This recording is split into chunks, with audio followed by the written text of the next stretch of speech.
Hello, my people. Una do how today work? We thank God.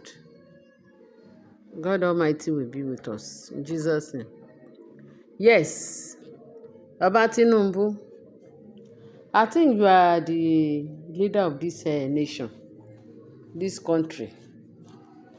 Baba Tinubu, I think you are hearing all what your people are saying in the House of Assembly, House of Rep, House of whatever, in Abuja.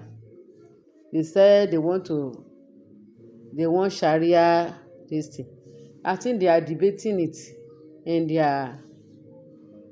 their forum over there because that is all what we were watching. Now, Baba Tinubu, ẹ jẹ́ kí n wá jẹ́ kí ẹ mọ̀ nǹkan kan.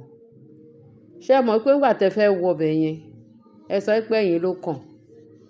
Ẹ là pé ẹ̀yin ló kàn sí dáadáa o, sí dáadáa kejì. But this time around, ẹ wá sọ pé ẹ̀yin ló kàn. So that is bẹ́ẹ̀ ṣe jẹ́ Muslim yẹn, ẹ̀yin ló kàn. So gbogbo àṣẹ tẹ́ bá ti pa ẹ̀yin ló kàn, ó dẹ̀ yẹ kí a máa tẹ̀lé. Ẹ mọ̀ pé ẹ̀yin nìkan kọ́ lọ́lọ́run dá ilé ayé yìí fún un. Religion tẹ́lẹ̀ ń ṣe kì í ṣe ẹ̀yin nìkan ni Ọlọ́run dá religion yẹn fún un. Tó fi di pé religion láti ìgbà tá láyé ti dáyé, religion ó ti pé oríṣi mẹ́ta. Ìtawà bá láyé ní Nàìjíríà wa yìí o, ní country wa, àwọn ìṣẹ̀ṣe wọ́n ṣe tiwọn, that is àwọn baba ńlá wa. Kí civilization tó dé, kí Jésù tó dé, tá bá tẹ̀ sọ pé civilization, kọ́lọ́n tó bẹ̀rẹ̀ sí ní Ọlọ́run fúnra rẹ̀, òun ló divide ilé ayé yìí fún wa. Ló bá ní now, tó bá ṣe Muslim, ó dá ṣe Christian. Ọlọ́run gbọ́ gbogbo, Ọlọ́run dẹ̀ mọ̀ ń pa ẹ̀. So táwọn ti ṣẹ̀ṣe yẹn, nǹkan téèyàn bá witch, nǹkan tó ń gbé èèyàn, tó ń fúnyàn ní agbára fún oore ọ̀fẹ́, tó ń fúnyàn lálàáfíà tẹ́ bá pè tó ń dá yín lóhùn. Olúkálukú ló mọ bọ́lọ́run ṣe ń dá lóhùn ní different way. So èmi ò ní sọ pé ẹ̀yin ọmọ Jésù, ẹ má bá àwọn Muslim ṣe, àbẹ́ má bá àwọn ọmọ Muhammad ṣe. Ẹ̀yin ọmọ Muhammad, ẹ má bá àwọn ọmọ Christian ṣe. Tá bá ń ṣe yẹn, á jẹ́ pé à ń insult Ọlọ́run, à ń rín Ọlọ́run fín. Torí gbogbo nǹkan tá à ń sọ yìí, Ọlọ́run ló dá gbogbo wa. Ṣùgbọ́n àṣà tọ́lọ́run sọ pé àṣà wa nílẹ̀ wa ní Nàìjíríà wa, olúkálukú ló mọ irú ẹ̀sìn tó ń sìn, ló dẹ̀ mọ àṣà tó lè máa dá.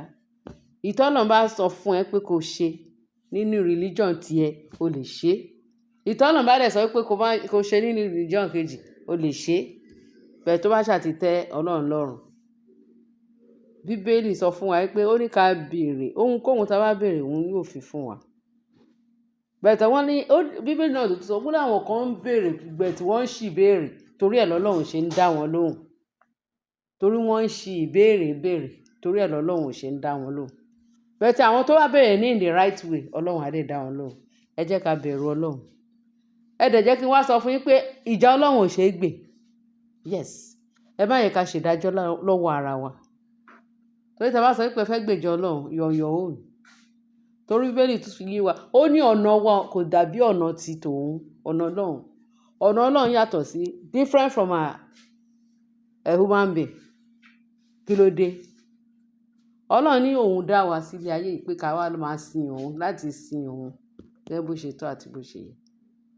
Ẹ wá ní pẹ́pẹ́ sí nígbà tí gbogbo ìgbà tó ń ṣe ń sọ pé religion, Sharia, àti ẹ̀gbọ́n rí ní West wa yìí o.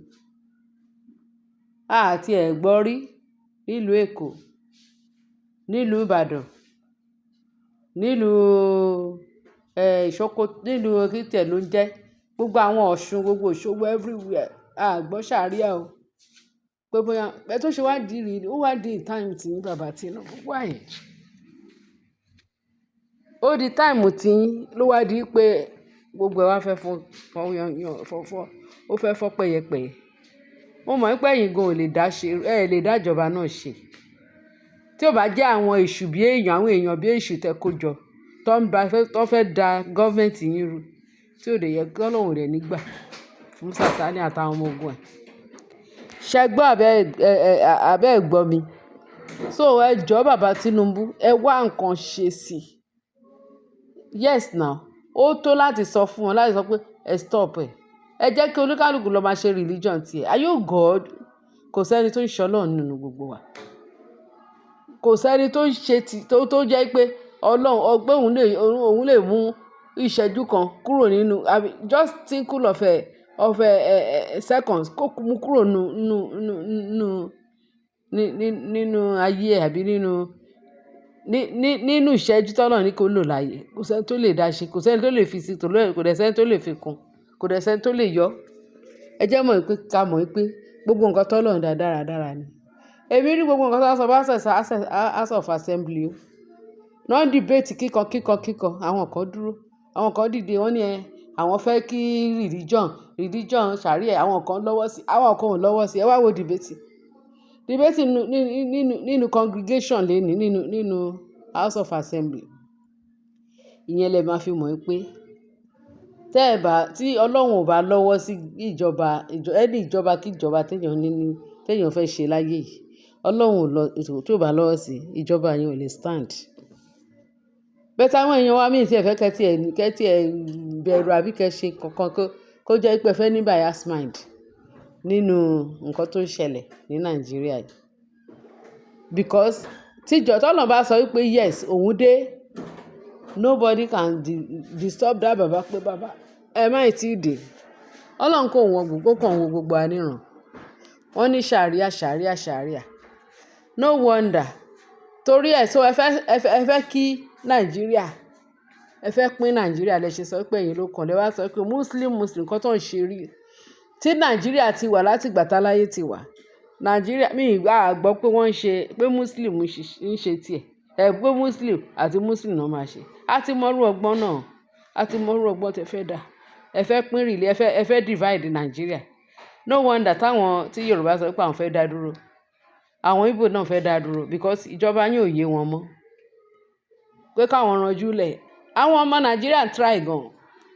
Wọ́n try because wọ́n mọ̀ pé level ten gbé wọn lọ yìí pé fún ìparun ni.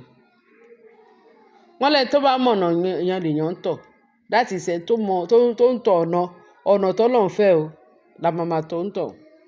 Bẹ́ẹ̀ téèyàn bá ń tẹ̀lé ẹni tó múyàn lọ sọ́nà parun èèyàn máa ń padà ní pé láyé àti lajú kìí ṣe bíi ti tẹ́lẹ̀ tó ju wa ò là. Ó ju wa dúdú mọ̀. Torí nǹkan tó fà wọ́n lórí bá fún pé èmi ò dúró ní ẹ̀yìn bàbá Tinubu mọ́, mi ì dúró ní Nàìjíríà mọ́, mi ì dúró ní one Nàìjíríà. Jẹ́ kí n lọ bá àwọn tó mọ̀nà, jẹ́ ká tẹ̀lé wọn. Ó ní gbogbo ìtẹ́ẹ̀rí tán sọ pé tí Igbo sọ pé àwọn Biafra, àwọn Yorùbá ní àwọn Yorùbá nation tí ò lè yẹ kó rí bẹ́ẹ̀.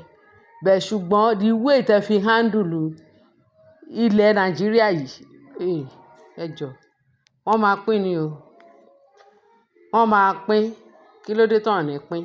Ṣé gbogbo àwọn ìwà pálapàla tó wà ní Nàìjíríà yìí náà máa fi sọ pé wọ́n dúró sójú kan? Enough is enough. Our mumu don do. Mumu mọ́. Tọ́ fojú wa rírìkúrì ti tó. Ọlọ́run ní ká yẹra sẹ́gbẹ̀ẹ́. Ọlọ́run ló ń lo gbogbo àwọn tó sọ pé àwọn fẹ́ dá dúró because wọ́n ní afọ́jú ò gbọdọ̀ mú afọ́jú rìn. Ẹni tó rìn lọ́nà tó tọ́ àti ẹni tó rìn lọ́nà tí ó tọ́. Ẹ̀mí mọ́ máa direct wa. This is the way. Kẹ́dẹ̀ máa rọ́ Ọlọ́run o. Ọlọ́run máa ń sọ fún wa pé ọ̀nà lélẹ́yìí. Ọ̀nà àkọ́tún àtọ̀nà òsì. Èyí tó bá wù ẹ́ ni kò choose. Ó kàn máa wù ẹ́. So torí ẹ̀ ni Jésù ṣe sọ pé òun ń lọ láti lọ pèsè àyè fún àwọn tó bá gbàgbọ́. Torí níkẹyìn pé ẹ̀yin níbi ilé bàbá òun àyè pọ̀ rẹpẹtẹ ń bẹ. Ó ní òun lọ pèsè sílẹ̀ fún ẹni tó bá gba òun gbọ́. Ó lẹ́ni tó bá gba òun gbọ́ yóò yè, ẹni tó bá gbà gbọ́ yóò jẹ̀bi. òun padà lọ pèsè àyè sílẹ̀ fún wa.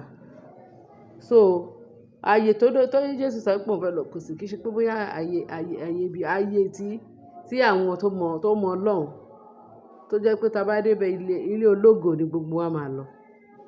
Ọlọ́run ò ní jẹ́ ká lọ sí ilé ìbànújẹ́ o níkẹyìn ọjọ́. So ẹ̀yin èèyàn wa, ẹ jẹ́ kí bàbá Tinubu kọ́rọ̀ yìí kó dọ́dọ̀ bàbá Tinubu. Ẹ bá mi share, kẹ́ bá mi like, kẹ́ subscribe. Kọ́rọ̀ yìí kó dọ́dọ̀ bàbá Tinubu. Kí bàbá Tinubu kó sọ fún wọn ní ibi tí wọ́n ti ń dáná ọ̀rọ̀ pé wọ́n fẹ́ ṣe ṣàríà, wọn ò ṣe ṣàríà. Báwo lẹ ṣe fẹ́ ṣe ṣàríà fún àwọn Christian lẹ fẹ́ ṣe ṣàríà fún? Ẹ choose religion tí yín kẹ́ máa ṣe religion tí yín. Ẹ lè lọ sí kákọ̀sọ̀ àwọn religion yín kẹ́ bẹ̀rẹ̀ sí ní bawọ́ lálẹ́ pé no ṣàríà gbọ́dọ̀ wà ní Muslim time. That is Muslim. Charity Christian ẹ mẹ́nu kúrò ńbẹ̀. Kẹ́ jẹ́ kí olúkálùkù tọ ọ̀nà tó Ọlọ́run sọ fún pé kó tọ̀. Kì í ṣe pé kán force ara ẹ̀. No wonder wọ́n ní Muslim tá àgbà ṣé ọgbọ́n tẹ fẹ́ dàrú. Kò lè ṣe é ṣe Ọlọ́run ní jẹ́ kó jọ. Wọ́n ní ìmọ̀ tí ò ṣe ìmọ̀ Ọlọ́run wọn ní jọ ni. Agbára Kristi. Sharia no Sharia. Thank God. Ọlọ́run á fún yín ṣe o. Wọ́n ní ẹ̀sìn líle. Wọ́n ní ẹ má pe àwọn Muslim ní onímàlè. Pé ẹni tó bá pe Muslim ní onímàlè pé kò sí kinní kan pé Ọlọ́run máa dá lẹ́jọ́ àbí báwo ni wọ́n ṣe máa ń pẹ́ sìn wa. Ẹ̀sìn àlàáfíà lẹ pè sí. Ẹ má jẹ́ kí àwọn olórí burúkú kan tó ti ready láti gé gbogbo apá wọn àtẹsẹ̀ wọn wẹ́lẹ́wẹ́lẹ́ kí ikú tó dé bá wọn. Ọlọ́run ò ní jẹ́. Ta ló máa rí ọ̀nà tó sọ pé igbó ló máa rìn sí? Ọlọ́run ò ní jẹ́ ká fọ̀nà lẹ̀ ká gbanú igbó lọ. Ẹ ṣé ẹ̀yin èèyàn wa, ẹ bá subscribe, kẹ́ bá máa share, kẹ́ bá like. Ẹ ṣé tẹ́ fi ń tẹ́tí sí wa. Bye.